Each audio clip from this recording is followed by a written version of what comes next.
नमस्कार, स्वागत है आपका जागरण बिजनेस पर। और मैं एक बार फिर से आपके सामने हाजिर हूँ फाइनेंस के फंडे को लेकर, जिसमें कि हम म्यूचुअल फंड से रिलेटेड बातचीत करते हैं और इसमें अलग अलग गेस्ट को लेकर आते हैं आपके सामने और कुछ नए टॉपिक्स को भी लेकर आते हैं। ऐसे ही हम आज एक बार फिर आपके सामने हाजिर हैं और हम लेकर आए हैं अपनी एक नई गेस्ट को आपके साथ, जिनका नाम है Manju Jindal, CFE managing director Jindal investment से। मैम, सबसे पहले तो आपका बहुत बहुत स्वागत है। धन्यवाद, नमस्कार। सबसे पहले मैं आपका और आपकी टीम का तहे दिल से शुक्रिया अदा करना चाहती हूँ कि आपने मुझे इस शो पर आमंत्रित किया। आज मुझे बेहद खुशी है कि मैं आज अपने अनुभव को अपने दर्शकों के साथ साझा कर पाऊंगी और मैं उम्मीद करती हूँ कि हमारे दर्शक फाइनेंशियल प्लानिंग के इस एफिशिएंट विकल्प को अच्छे से समझ पाएंगे और एक वाइज डिसीजन अपनी इन्वेस्टमेंट में लेकर आए। बिल्कुल मैम, हम भी यही उम्मीद करते हैं। तो चलिए आज के टॉपिक पर बातचीत करते हैं। आज का जो टॉपिक है वो है फंड ऑफ फंड्स, यानी कि एक इन्वेस्टमेंट और उसके अनेक मौके।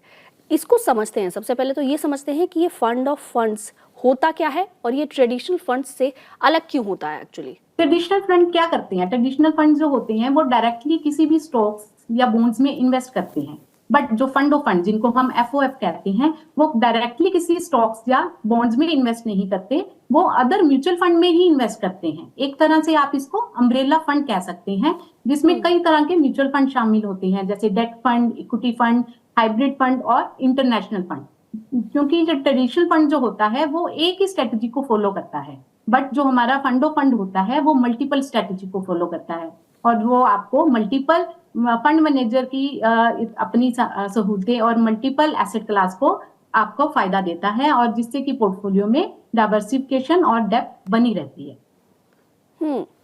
मैम, अगर मैं इसकी डाइवर्सिफिकेशन पे ही बात करूं कि इसकी डाइवर्सिफिकेशन कैसे जो बाकी फंड्स होते हैं उनसे अलग होती है और कैसे ये इन्वेस्टर्स को बेनिफिट कर सकती है। बहुत ही अच्छा प्रश्न पूछा। आज के टाइम में हर इन्वेस्टर डाइवर्सिफिकेशन हर इन्वेस्टर की जरूरत बन गया है, जो जिसमें कि फंड ऑफ फंड बहुत ही इफेक्टिव साबित होते हैं। फंड ऑफ फंड क्या करते हैं? आपका पैसा बहुत अलग अलग तरह के फंड्स में स्प्रेड कर देते हैं, जिससे कि आपका ओवरऑल रिस्क जो होता है कम हो जाता है। अगर मान लीजिए एक सेक्टर में गिरावट आ रही है तो दूसरा एसेट क्लास में जो आपका पैसा पार्क किया हुआ है, दूसरा एसेट क्लास उसको कवर अप कर लेता है, मतलब बैलेंस कर देता है, जिससे कि आपको अपने पोर्टफोलियो में बैलेंस रिटर्न आती रहती है और आपका पोर्टफोलियो ज्यादा स्टेबल और लॉन्ग ओरिएंटेड, ग्रोथ ओरिएंटेड बन जाता है।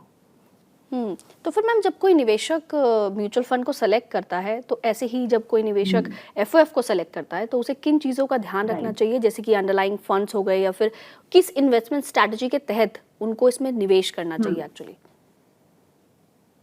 फंड ऑफ फंड, कोई भी तरह का फंड ऑफ फंड हो, उसको सिलेक्ट करने के टाइम आपको बहुत सारी बातों का ध्यान रखना पड़ता है। सबसे पहले हम बात करते हैं अंडरलाइंग फंड की। जो कि हमारे फंड ऑफ फंड में अंडरलाइंग फंड जो चूज किए गए हैं, हमें उसमें ये देखना है, जो भी अंडरलाइंग फंड चूज किए हैं, क्या वो उनकी परफॉर्मेंस अच्छी है, उनके पास रिकॉर्ड अच्छी है, क्या वो पिछले कई सालों से अच्छा परफॉर्म कर रहे हैं। और दूसरा इसमें आता है एसेट एलोकेशन स्ट्रेटेजी, कि जो भी एसेट एलोकेशन इसमें की गई है वो आपके गोल और रिस्क एपेटाइट से वो मैच कर रही है, ताकि आपका फाइनेंशियल गोल आप अचीव कर सके।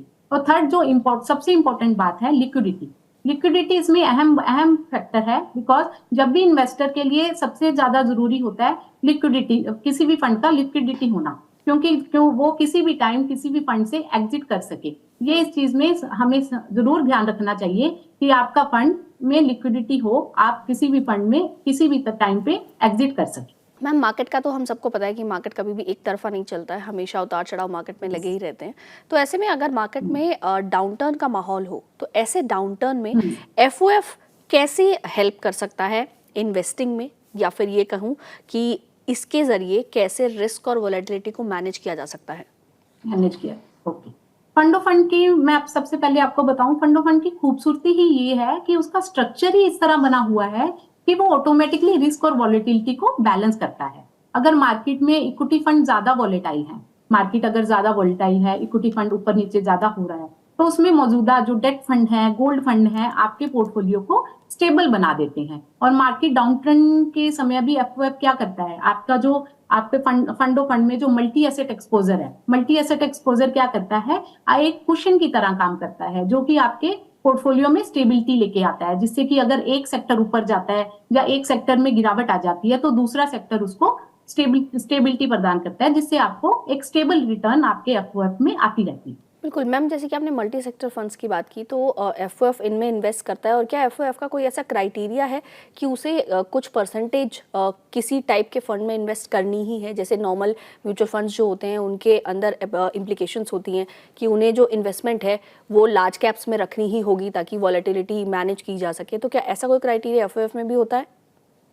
इसमें ऐसा क्राइटेरिया होता है कि आपको कुछ परसेंटेज आपने अदर फंड्स में रखनी होती है, जैसे कि डेट फंड्स में रखनी होती है। तो डेट फंड में रखने का फायदा क्या होता है, अगर आपने इक्विटी फंड में अपना एक्सपोजर लिया हुआ है तो वो डेट इक्विटी फंड अगर वॉलेटाइल होते हैं, इक्विटी फंड की रिटर्न अगर नीचे आती है तो उस समय पे डेट फंड क्या करते हैं, अपनी जो एक स्टेबल रिटर्न है उसका फायदा देते हुए आपके पोर्टफोलियो को बैलेंस कर देते हैं।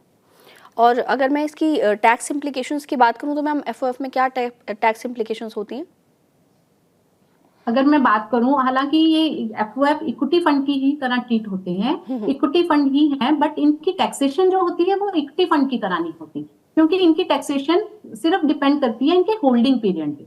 होल्डिंग पीरियड अगर इन्वेस्टर का होल्डिंग पीरियड 2 साल से कम है तो उसको जो भी एफओएफ में गेन हुआ वो उसकी इनकम में क्लब हो जाता है, और उसकी जो टैक्सेशन होती है एज पर उसकी इन्वेस्टर की इनकम स्लैब के अकॉर्डिंग होती है।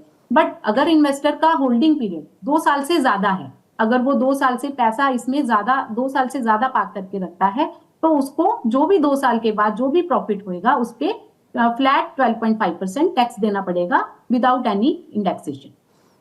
ओके तो मैम, अगर किसी को असेट एलोकेशन के तौर पे अपना एक पोर्टफोलियो डिज़ाइन करना हो तो उस पोर्टफोलियो में एफओएफ की जो एफओएफ फंड्स हैं उसकी परसेंटेज उसको कितनी रखनी चाहिए? मैम मेरे अकॉर्डिंग उसको अपना 20 से 25% अपना पोर्टफोलियो में एफओएफ की एसेट एलोकेशन होनी चाहिए, बिकॉज इसमें सबसे बड़ा फायदा इन्वेस्टर को क्या मिलता है, डाइवर्सिफिकेशन का। क्योंकि आज के टाइम में लोग अपने फंड में क्या करते हैं, डाइवर्सिफिकेशन तो उनको चाहिए, बट वो अलग अलग म्यूचुअल फंड को एक्टिवली अपने आप मैनेज नहीं कर पाते। तो फंड ऑफ फंड की खूबसूरती ही यही है कि इसमें डाइवर्सिफिकेशन होती है, ये अलग अलग म्यूचुअल फंड में इन्वेस्ट करता है, और अलग अलग म्यूचुअल फंड में इन्वेस्ट करने के कारण इन्वेस्टर को अच्छी डाइवर्सिफिकेशन मिल जाती है और उसको एक्टिवली अपने आप मैनेज नहीं करना पड़ता, फंड मैनेजर इसको खुद ही मैनेज कर पाते हैं। तो मेरे हिसाब से उनको 20 से 25% अपने पोर्टफोलियो में फंड ऑफ फंड को एलोकेट जरूर करना चाहिए। तो मैम, ये यंग इन्वेस्टर्स के लिए ज़्यादा बेनिफिशियल रह सकता है? जैसे कि हमेशा कहा जाता है कि जब आप किसी भी चीज़ में इन्वेस्ट करें तो आपको अपना रिस्क एपेटाइट देखकर ही निवेश करना चाहिए। तो ऐसे में जो रिस्क एपेटाइट की मैं बात कर रही हूँ, क्या ये यंग इन्वेस्टर्स के लिए ज़्यादा प्रेफरेबल होना चाहिए, या फिर आपका अगर एक गोल है लॉन्ग टर्म का तो उनके लिए ज़्यादा प्रेफरेबल ये होना चाहिए?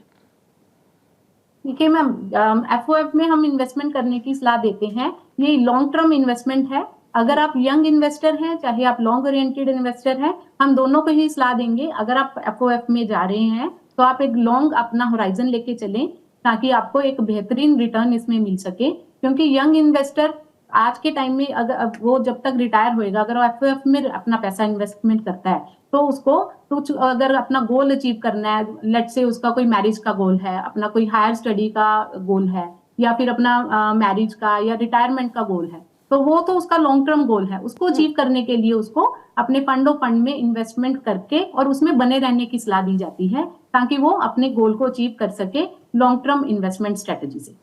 मैम, कोई ऐसे फंड्स, कोई ऐसा क्राइटेरिया जो इस वक्त मार्केट के ट्रेंड्स को देखते हुए आपको लगता है कि इस तरह के फंड्स में, लाइक जैसे हम फंड्स में कैटेगराइज करते हैं, हाइब्रिड फंड होते हैं, मल्टी एसेट एलोकेशन जो फंड होते हैं, या फिर फ्लेक्सी कैप फंड्स होते हैं, तो क्या इस वक्त कोई ऐसा क्राइटेरिया है जो आप रिकमेंड करना चाहेंगी इन्वेस्टर्स को? इस मार्केट वॉलेटिलिटी को देखते हुए मैं इस टाइम अपने इन्वेस्टर्स को fund of fund he recommend करूंगी, या फिर फ्लेक्सी कैप कैटेगरी में जाने का वो करूंगी कि वो फ्लेक्सी कैप कैटेगरी ही चूज करें। या अगर वो उनको अलग अलग फंड्स को नहीं समझ आ रहा कि मेरे को किस फंड्स की तरफ जाना चाहिए, तो फंड ऑफ फंड ही उनके लिए एक बेहतरीन विकल्प बन सकता है, क्योंकि इसमें इन फंड मैनेजर क्या करेगा, अपने आप ही फंड्स को रोटेट करता रहेगा, रीबैलेंस करता रहेगा। अगर कौन सा सेक्टर मूव होने वाला है उस सेक्टर की तरफ वो अपनी एलोकेशन बढ़ा लेता है, अगर कौन सा सेक्टर मूव नहीं कर रहा उसमें वो अपनी एलोकेशन कम कर लेता है। इसलिए इन्वेस्टर्स को फंड ऑफ फंड में रहने की सलाह दी जाती है। उसके साथ ही साथ इन्वेस्टर फ्लेक्सी कैप कैटेगरी में भी इस वॉलेटिलिटी के मद्देनजर रखते हुए फ्लेक्सी कैप कैटेगरी को भी चूज कर सकते हैं।